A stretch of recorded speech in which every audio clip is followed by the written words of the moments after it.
Hello everyone, welcome to my YouTube channel GATE study mechanical.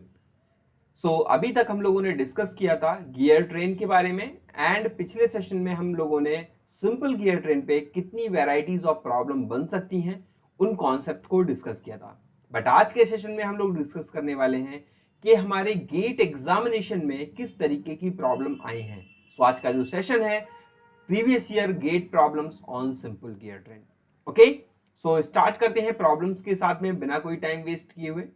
Now जी पहली problem है, ये gate 2017 में 2 marks के लिए पूछी गई थी। Now this is a tricky one problem. Okay, so what is the problem? A gear train shown in the figure consists of gears P, Q, R and S.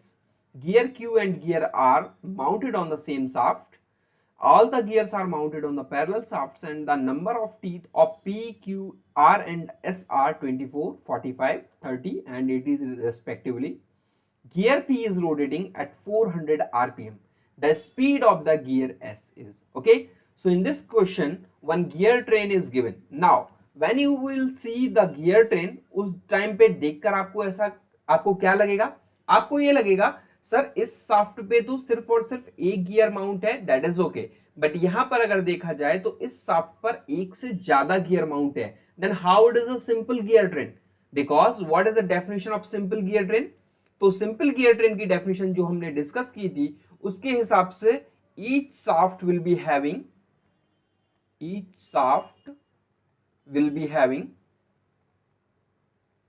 One gear only. Okay, having one gear only. But इस case में क्या हो रहा है, यहां पर दो अगर देखा जाए जो हमारी शाफ्ट नंबर 2 है, इस शाफ्ट के ऊपर 2 गियर माउंट है। कौन कौन से? Gear Q and gear R. ये कैसे सिंपल गियर ट्रेन है? Now what is the concept here? यहां पर अगर देखा जाए जो हमारा गियर आर है, ना तो वो किसी गियर से मैशिंग से पावर ले रहा है, ना ही वो किसी दूसरे गियर को मैशिंग के थ्रू पावर दे रहा है। दैट मीन्स अगर देखा जाए so R is a redundant gear here only. Why? Because it is not taking the power and not it is giving the power to the another gear. Okay, इसलिए कह सकते हैं gear are को हम यहां से हटा सकते हैं। अगर मैंने यहां से गियर आर को हटाया, देन ये जो हमारी गियर ट्रेन होगी वो कैसी गियर ट्रेन होगी? This will be a simple gear train. Why? Because अगर शाफ्ट 1 के ऊपर देखा जाए तो एक गियर माउंट है P, शाफ्ट 2 के ऊपर एक गियर माउंट है जो कि है Q, एंड शाफ्ट गियर 3 के ऊपर जो एक गियर माउंट है वो है हमारा gear S। Now what is the question? यहां पे पूछा गया था कि अगर हमारा गियर P है जो कि रोटेट कर रहा है 400 आरपीएम के साथ, that means NP is given as 400 RPM. What will be the speed of the gear S? मैं यहां पे कह सकता हूं कि अगर हमारा गियर पी इनपुट गियर है, then definitely this will be the output gear. Now from the relation of speed ratio, यहां पर मुझे क्या कैलकुलेट करना है? बिकॉज हमें गियर पी की रोटेशन दिए गए हैं 400 आरपीएम, 400 आरपीएम, एंड मुझे यहां पे एनएस की वैल्यू फाइंड आउट करनी है। तो उसके लिए हमें क्या करना पड़ेगा? हमें स्पीड रेशियो की वैल्यू फाइंड आउट करनी होगी। ओके, पहले हम कन्वेंशनल अप्रोच देखते हैं, उसके बाद में हम देखेंगे कैसे इस ट्रिक से इस क्वेश्चन को 1 मिनट में सॉल्व कर सकते हैं। डन। अगर हम कन्वेंशनल अप्रोच देखेंगे, then P and Q are in meshing. अगर ये दोनों मैशिंग में हैं और पावर ट्रांसमिट कर रहे हैं, then NP by NQ this will be equal to what? This will be equal to TQ divide by TP. This is equation number 1। And Q and S आपस में मैशिंग में एक दूसरे से पावर ट्रांसमिट कर रहे हैं। यहां पे मैं लिख सकता हूं N Q by N S, this will be equal to what? It is the inverse ratio of the teeth. Okay, यहां पे this will be equal to T S by T Q. This is equation number 2। And from here what we can write? अगर मैं equation 1 और 2 को आपस में multiply कर दूं, then N P by N Q multiply by N Q by N S, this will be equal to T Q by TP, TQ by TP multiplied by TS by TQ। यहां पे क्या होगा? TQ will be cancel out, NQ will be cancel out, so this will be NP by NS, this will be equal to TS by TP। Okay, and यहां पे gear S पे teeth दिए गए हैं 80, गियर P पे teeth दिए गए हैं 24, NP की वैल्यू है 400। तो अगर मैं यहां पे वैल्यूज पुट करूं, वैल्यूज पुट करने पे मुझे क्या मिलेगा? 400 divide by NS, this will be equal to TS.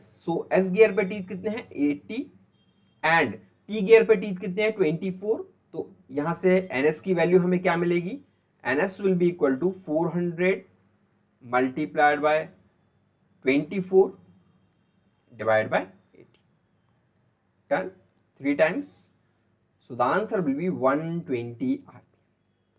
So यहाँ पे हम लॉ ऑफ गियरिंग का यूज करके, मतलब जो भी दो गियर आपस में मैशिंग में होंगे वहां पर हम लॉ ऑफ गियरिंग का यूज करके जो भी हमें रिक्वायर्ड वैल्यू है वो हम ऑब्टेन कर सकते हैं। नाउ बट हमें इतना करने की जरूरत नहीं है, क्यों? जैसा कि हमने डिस्कस किया था अपने सेशन में, जिन लोगों ने भी सिंपल गियर ट्रेन की एनालिसिस वाला पार्ट नहीं देखा है वो उस वीडियो को जरूर देखें। ओके, सो अगर इस क्वेश्चन को मुझे सॉल्व करना हो within 1 minute, then what how we can do? So उस कंडीशन में बिकॉज हमारे गियर पी की जो स्पीड है NP is given as 400 RPM. Okay, now हमें पता है बिकॉज ये एक सिंपल गियर ट्रेन थी, अगर यहाँ पे सिंपल गियर ट्रेन थी देन जो भी हमारे इनपुट और आउटपुट के बीच के गियर होंगे उनका कोई रोल नहीं होगा, एंड इनपुट और आउटपुट के बीच में डायरेक्टली हम लॉ ऑफ गियरिंग अप्लाई कर सकते हैं। तो वहां से एनपी बाय एनएस कितना मिलेगा? This will be equal to TS by TP.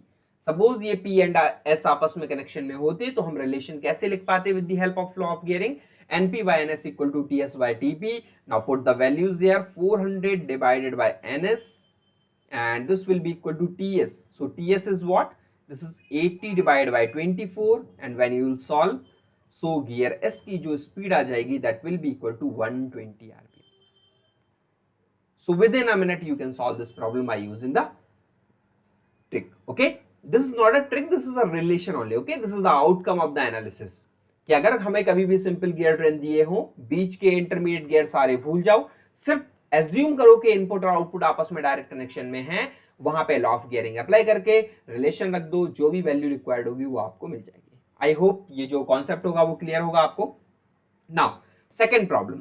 So second problem है, ये हमारे गेट 2015 में 1 मार्क के लिए पूछी गई थी। Okay, now what is the problem? A gear train is made up of 5 spur gear as shown in figure. Gear 2 is driver and gear 6 is driven member. N2, N3, N4, N5 and N7 represent the number of teeth on gear 2, 3, 4 and 5 respectively. The gears which acts as idler is R. And यहाँ पे gear train दी गई है and उसके corresponding हमें 4 option भी दिए गए हैं। Option A is only 3, B is only 4, C is only 5 and last one is both 4 and 5. Now जब हमने आइडलर गियर के कॉन्सेप्ट को स्टडी किया था देन वहां पे हमने 2 मेथड देखे थे कि कैसे हम फाइंड आउट कर पाएंगे कि गिवन गियर हमारा आइडलर गियर है या नहीं। ओके, सो बात करते हैं आइडलर गियर होता कौन सा है। तो हमें पता है input gear and output gear के बीच के जो भी गियर हैं, इंटरमीडिएट गियर्स हैं, उनमें कोई गियर हमारा आइडलर गियर हो सकता है, बट कभी भी इनपुट एंड आउटपुट हमारा आइडलर गियर नहीं होगा। सो हमारे पास कौन कौन से गियर बचे? हमारे पास गियर नंबर बचा 3, gear number 4 and gear number 5। Okay, now अब हमें पता करना है अगर हम फर्स्ट मेथड का यूज करें जो कि हमने डिस्कस किया था कि फर्स्ट मेथड कौन सा था। सो उसके लिए हमें क्या करना पड़ेगा? उसके लिए हमें स्पीड रेशियो का रिलेशन लिखना पड़ेगा पहले, एंड स्पीड रेशियो के रिलेशन में जिस गियर के number of teeth, gear having no effect on speed ratio,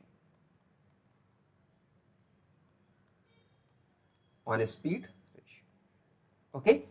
सो जिस भी गियर के टीथ का कोई भी इफेक्ट देखने को नहीं मिलेगा स्पीड रेशियो रिलेशन में, वही गियर हमारा आइडलर गियर हो जाएगा। Okay, this is the first method. तो हम यहां पे क्या करते हैं, सबसे पहले हम इनके बीच में अगर देखें स्पीड रेशियो क्या होगा, यहाँ पे speed ratio will be equal to speed of driver. Driver कौन सा है? Gear number 2। So speed of driver divided by speed of driven. Driven कौन सा है? मेन ड्रिवन मेंबर कौन सा है? That is 6। So N2 bye N6 की वैल्यू फाइंड आउट करनी है। तो कैसे फाइंड आउट कर सकते हैं? देखो, अगर मैं यहाँ पे चाहूं तो मैं इसे ऐसे भी लिख सकता हूं N2 बाय N3, बट 3 और 4 एक ही शाफ्ट पे माउंट है तो मैं इसे ऐसे भी लिख सकता हूं multiplied by N4 by N5 multiply by N5 by N6। Okay, so यहाँ पे 3 एंड 4 की स्पीड आपस में बराबर है क्योंकि दोनों एक ही शाफ्ट पे माउंट है। So N3 will be equal to N4 and यहाँ पे अगर बात की जाए N5 यहाँ भी है, अगर मैं इसे सॉल्व करूं तो मुझे क्या मिलेगा? N2 bye N6। ये हमारा एक प्रोसेस है स्पीड रेशियो लिखने की। ओके, तो यहां से मैं लिख सकता हूं क्या, N2/N3। Why? So because gear 2 and gear 3 आपस में डायरेक्ट कनेक्शन में है, तो as per law of gearing में क्या कह सकता हूं, इनका जो स्पीड रेशियो होगा वो इनके टीथ के इनवर्स रेशियो के बराबर होगा। That means T3/T2 multiply by 4 and 5 आपस में मैशिंग से पावर ट्रांसमिट कर रहे हैं, मतलब इनके भी स्पीड का जो रेशियो होगा वो उनके टीथ के इनवर्स रेशियो के बराबर होगा। That means T5/T4 multiply by 5 and 6 आपस में डायरेक्ट मैशिंग में है, तो इनका भी जो स्पीड रेशियो होगा वो उनके टीथ के इनवर्स रेशियो के बराबर होगा। That means T6/T5 T5 will cancel out, तो स्पीड रेशियो की वैल्यू आपको क्या मिलेगी, this will be equal to T3 multiply by T6 divided by T2 multiplied by T4। ये हमारा स्पीड रेशियो रिलेशन है। अब बात करते हैं आइडलर गियर कौन सा होगा। सो कोई भी इंटरमीडिएट गियर जिसका स्पीड रेशियो में कोई भी इफेक्ट देखने को ना मिले। इफेक्ट कैसे पता चलेगा, हमें देखना होगा उसके टीथ रिलेशन में अवेलेबल हैं या नहीं। यहां पे अगर देखा जाए तो गियर 2 के टीथ हैं, गियर 3 के हैं, गियर 4 के भी टीथ अवेलेबल हैं, गियर 6 के भी टीथ अवेलेबल हैं। सिर्फ और सिर्फ एक गियर का टीथ अवेलेबल नहीं है स्पीड रेशियो में, वो है हमारा gear number 5। So because gear 5 के जो टीथ हैं वो हमारे स्पीड रेशियो के रिलेशन में अवेलेबल नहीं है, इसीलिए ये गियर हो जाएगा हमारा आइडलर। आई होप ये जो फर्स्ट मेथड है वो क्लियर हो गया होगा, बट उसके लिए आपको स्पीड रेशियो का रिलेशन लिखना पड़ेगा। Now forget about this method. हम जो यूज करेंगे एग्जाम में वो हमारा बहुत ही इजी मेथड होगा। कैसे, हमने सेकंड मेथड पढ़ा था कि अगर कोई intermediate gear, if any intermediate gear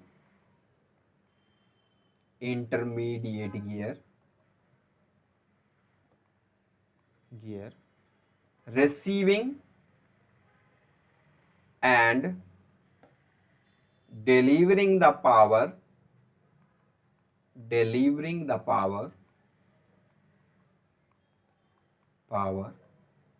to other gears through meshing,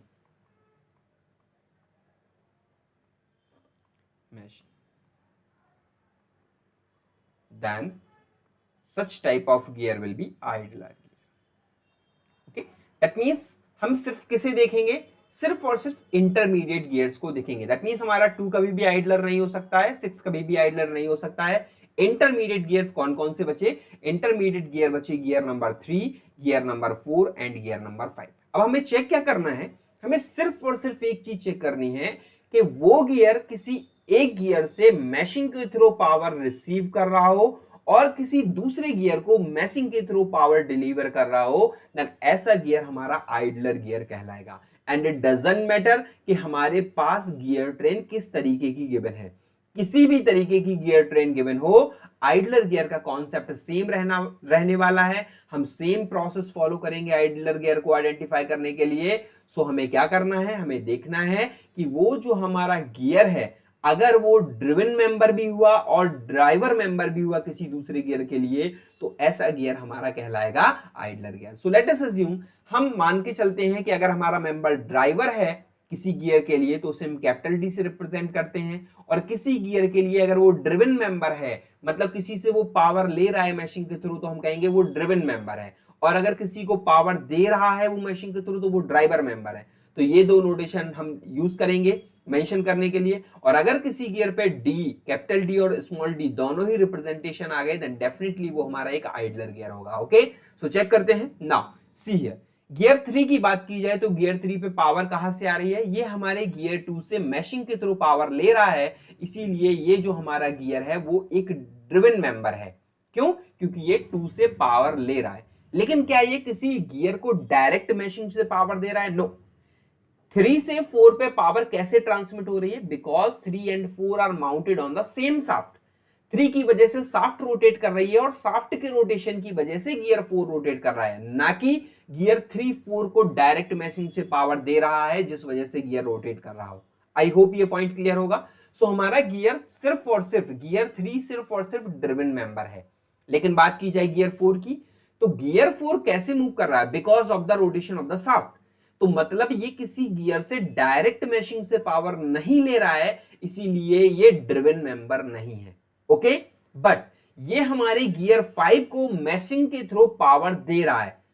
so gear 4 हमारे गियर 5 को मैशिंग के थ्रू पावर दे रहा है। दैट मीन्स हमारा जो गियर 4 होगा वो हमारा एक ड्राइवर मेंबर है। गियर 4 ड्राइवर मेंबर है बट ड्रिवन नहीं है। गियर 3 ड्रिवन है बट ड्राइवर नहीं है। अब बात करते हैं गियर 5 की।